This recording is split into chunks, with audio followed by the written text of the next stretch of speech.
Hi everyone and welcome to Apna college. और आज हम बात करने वाले हैं कि कैसे हम अपने इंग्लिश स्पीकिंग स्किल्स को इम्प्रूव कर सकते हैं, स्पेशली अगर हमें कॉलेज स्टूडेंट है और हमारे इंटरव्यूज नजदीक आ रहे हैं तो। अब आज जितनी भी चीजें हम सीख रहे होंगे सिर्फ कोडर्स के लिए नहीं है, ये इन जनरल सारे स्टूडेंट्स के लिए हैं जो भी अपने कम्युनिकेशन स्किल्स को इम्प्रूव करना चाहते हैं। अब जब भी हम इंग्लिश की बात करते हैं, हम सब ने किसी ना किसी दूसरे व्यक्ति को इंग्लिश के अंदर बात करते हुए सुना होगा और जनरली वो जो बोलते हैं हमें समझ में आ जाता है। अगर हमें कोई बोलता है कि इंग्लिश के अंदर कुछ रीड करो या कुछ लिख कर दिखाओ, वो भी हम कर पाते हैं। हम में से मैक्सिमम स्टूडेंट्स को प्रॉब्लम तब आती है जब हमें इंग्लिश के अंदर खुद बात करनी पड़ जाती है, क्योंकि जैसे ही कोई बोलता है इंग्लिश के अंदर बात करो, हमें पता होता है हमारी प्रैक्टिस उतनी तो है नहीं। हम जनरली अपनी मदर टंग के अंदर बात करते हैं, वो हिंदी भी हो सकती है, मराठी भी हो सकती है, गुजराती भी हो सकती है। तो इंग्लिश के अंदर बात करने से पहले हमें पहले घबराहट फील हो जाती है, हमें पहले ही डर लगना शुरू हो जाता है। हमें डर लगता है कि हम कुछ गलत ना प्रोनाउंस कर दें, हम ग्रामर ना गलत कर दें, या हमारे दिमाग में कई बार होता है कि बोलना क्या है पर उससे रिलेटेड इंग्लिश के वर्ड ही नहीं आते दिमाग के अंदर। और ऐसे में हमें लगता है दूसरा व्यक्ति हमें जज ना कर दे, हमारा मजाक ना उड़ा दे। अब अगर आपको ऐसा फील हो रहा है तो आप अकेले नहीं है, लाखों स्टूडेंट्स को ये जो फीलिंग है इंग्लिश बोलने से पहले ये आती है। इनफैक्ट मुझे भी आती थी। अब I come from a village in Haryana, वहाँ पे गांव के जब घर में होते हैं, फैमिली में होते हैं, तो कोई इंग्लिश के अंदर तो बात करता नहीं है। तो जब स्कूल के अंदर जाते थे, टीचर बोलती थी इंग्लिश में बात करो, प्रैक्टिस तो होती नहीं थी, तो उस टाइम पे बहुत डर लगता था, बहुत घबराहट होती थी। पर आज जब थोड़ा सा इंप्रूवमेंट करने के बाद अब मैं सोचती हूँ उस फेस के बारे में, तो मुझे फील होता है कि 100% हर एक स्टूडेंट के लिए पॉसिबल है अपने कम्युनिकेशन स्किल्स को स्पेशली इंग्लिश के अंदर इंप्रूव कर पाना। अब हम सबको पता है कि इंग्लिश करियर के लिए इंपॉर्टेंट है। अगर हम टेक जॉब्स का भी एग्जांपल लें तो जनरली जब हम इंटरव्यू देते हैं एमएनसीज के लिए, वो इंग्लिश के अंदर होते हैं। गूगल जैसी कंपनी के अंदर अगर हम इंटरव्यू देने जाएंगे तो हो सकता है हमारे इंटरव्यूअर यूएस या यूके के अंदर बैठे हो, तो वो हमसे सिर्फ इंग्लिश के अंदर ही बात कर पाएंगे। या ऐसे में अगर इंडिया के अंदर भी कंपनी है तो जनरली हर स्टेट से लोग आ रहे होते हैं, तो उनका common medium of communication English हो जाता है, तो हमें उसके अंदर बात करना जरूरी हो जाता है। या सेल्स के जो जॉब होते हैं उनके अंदर इंग्लिश इंपॉर्टेंट हो जाता है, स्पेसिफिकली अगर हमारे क्लाइंट्स फॉरेन क्लाइंट्स है तो। अब ऐसे में इंग्लिश को इंप्रूव करने से पहले हम काफी स्टेप्स ले सकते हैं, पर उन स्टेप्स को लेने से पहले हमें 3 चीजें जरूर पता होनी चाहिए। सबसे पहला, इंग्लिश कोई स्टेटस सिंबल नहीं है। किसी की इंग्लिश को जज करके हम बिल्कुल नहीं पता कर सकते कितना लॉजिकली स्ट्रांग है, कितना उस व्यक्ति के अंदर इंटेलिजेंस का फैक्टर है, कितना उनका आईक्यू बढ़िया है। कोई व्यक्ति अगर इंग्लिश बहुत अच्छी बोलते हैं इसका मतलब बिल्कुल नहीं है कि वो इंटेलिजेंट ज्यादा है हमसे। तो जब भी हम इंग्लिश में बात करने के बारे में सोचे, हमेशा उसको एज अ स्किल की तरह देखना है, एक ऐसी स्किल जो टाइम के साथ इंप्रूव हो सकती है और उसे कोई भी सीख सकता है। तो वो ऐसा नहीं है कि हम कम स्मार्ट है इसीलिए शायद हमें टाइम लग रहा है, वो सिर्फ प्रैक्टिस का खेल है। जितनी ज्यादा हम प्रैक्टिस करेंगे उतना ज्यादा हम इंप्रूव होंगे। सेकंड चीज जो हमें ध्यान रखनी है कि हमेशा शुरुआत में जब हम कोई भी स्किल सीखते हैं, हम हमेशा गलतियां करेंगे।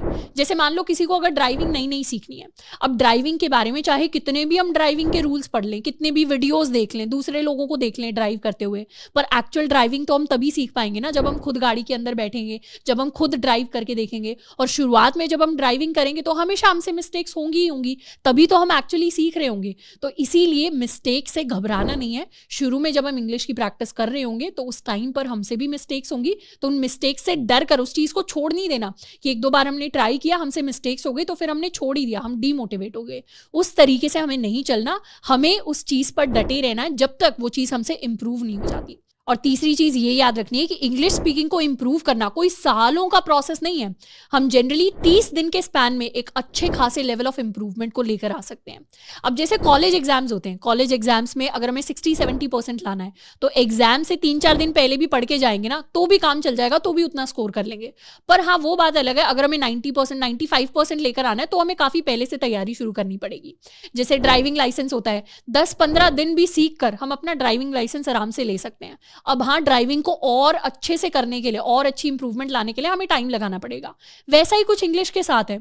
अगर हमारे इंटरव्यूज 1 महीने बाद या उसी रिलेटिव टाइम स्पैन के अंदर आ रहे हैं तो बिल्कुल पॉसिबल है अपने इंग्लिश के लेवल को, इंग्लिश स्पीकिंग के लेवल को एक अच्छे खासे लेवल पर लेकर आना, ताकि हम अपने इंटरव्यूज के अंदर और बेटर परफॉर्म कर सके। तो अपने इंप्रूवमेंट की शुरुआत हम कर सकते हैं एक 30 डे चैलेंज के साथ, जिसके अंदर हम हर दिन बैठकर डेडिकेटेडली 20 से 25 मिनट इंग्लिश के अंदर किसी भी टॉपिक पर बोलने की प्रैक्टिस करेंगे।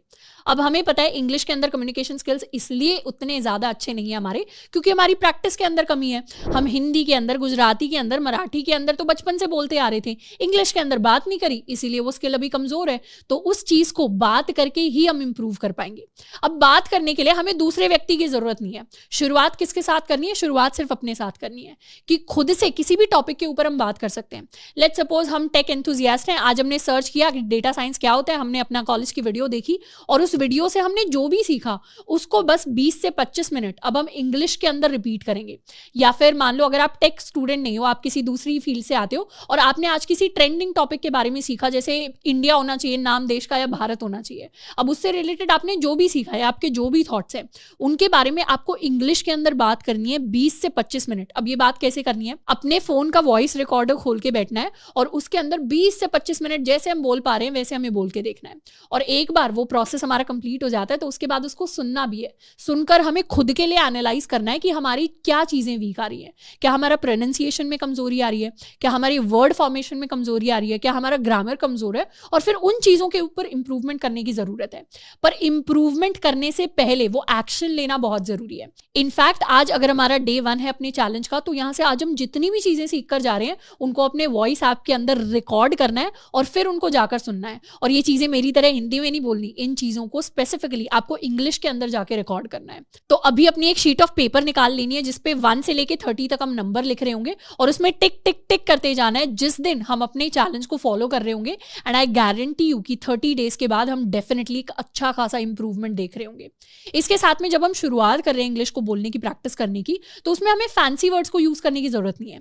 जितने सिंपल, जितने ईजी वर्ड्स हमें ऑलरेडी आते हैं, हमें उन्हीं वर्ड्स के साथ शुरुआत करनी है, उन्हीं वर्ड्स को बोलने की प्रैक्टिस करनी है। इसके साथ में अगर आप में से कोई ऐसा स्टूडेंट है जो मान लो कॉलेज फ्रेशर है, जो नए नए अभी कॉलेज के अंदर गए हैं या फर्स्ट ईयर स्टूडेंट्स हैं, वो कोशिश करो कि आपके कॉलेज के अंदर अगर डासा के स्टूडेंट्स आते हैं, डासा यानी स्पेसिफिकली एनआरआई स्टूडेंट्स अगर आते हैं, तो उनके साथ आप कम्युनिकेट करना और ज्यादा स्टार्ट करो।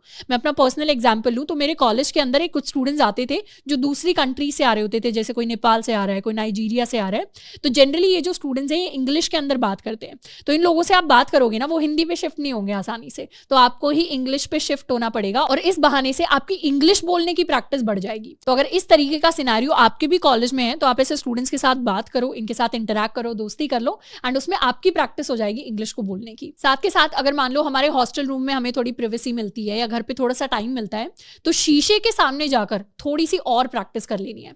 अगर हमें टाइम मिलता है तो वॉइस रिकॉर्डर के साथ साथ हम क्या कर सकते हैं, शीशे के सामने खड़े होकर भी बात करने की प्रैक्टिस कर सकते हैं, ताकि हम देख पाएं कि इंग्लिश बोलते हुए हम दिखते कैसे हैं, किस किस तरीके के क्यूज हैं जो हम देते हैं, तो उससे भी हमारी कम्युनिकेशन स्किल्स इंपॉर्टेंट होते हैं। इसमें से मान लो आप में से ऐसा कोई स्टूडेंट है जिसको पूरे दिन ज्यादा टाइम नहीं मिलता या जो ज्यादा एक्स्ट्रा कंटेंट कंज्यूम ही नहीं कर पाता, तो वो क्या कर सकते हैं, अपने दिन के लास्ट के 10 मिनट निकालो और उसके अंदर खुद से ही बात करनी है 10 मिनट कि मैंने आज अपने दिन के अंदर क्या क्या चीजें की। तो इन जनरल टॉपिक के बारे में मान लो हमें पता ना पता हो, पर अपना दिन हमारा कैसे गया वो तो हम सबको ही पता होता है, तो वो चीज हम कर सकते हैं। इसके साथ साथ जैसे ही हमारी आदत बनती है इंग्लिश के अंदर बात करने की, हम इंग्लिश के अंदर न्यूज देख सकते हैं या इंग्लिश के हम न्यूज़पेपर पढ़ सकते हैं, जिससे हमारी वोकैबुलरी साथ के साथ इंप्रूव होगी। तो हमें अलग से कोई रोज डिक्शनरी लेके बैठने की जरूरत नहीं है कि हम नए नए वर्ड सीखें। हम इन जनरल दूसरे लोगों को बात करते हुए या न्यूज़पेपर पढ़ते पढ़ते भी नए वर्ड्स को सीख सकते हैं। तो इस तरीके की जब हम छोटी छोटी एक्टिविटीज को इनकलकेट करेंगे तो हमारे इंग्लिश स्पीकिंग जो स्किल्स हैं वो इंप्रूव होकर आ रहे होंगे। तो आज ही खुद से प्रॉमिस करना है कि अगर हमें किसी स्किल को इंप्रूव करना है तो उसके ऊपर हम काम जरूर कर रहे होंगे और आज ही इसी 30 डे चैलेंज के साथ स्टार्ट करना है, बिकॉज टुडे इज डे 1। तो आई होप कि आज हमें कुछ नया सीखने को मिला होगा जिसे हम इंप्लीमेंट करेंगे अपनी स्पीकिंग स्किल्स को इंप्रूव करने के लिए। इसके अलावा इंग्लिश से रिलेटेड या कोडिंग से रिलेटेड आपको कोई भी डाउट हो उसके बारे में आप मुझे नीचे कमेंट करके बता सकते हैं। आज के लिए इतना ही, मिलते हैं नेक्स्ट वीडियो में। Till then keep learning and keep exploring.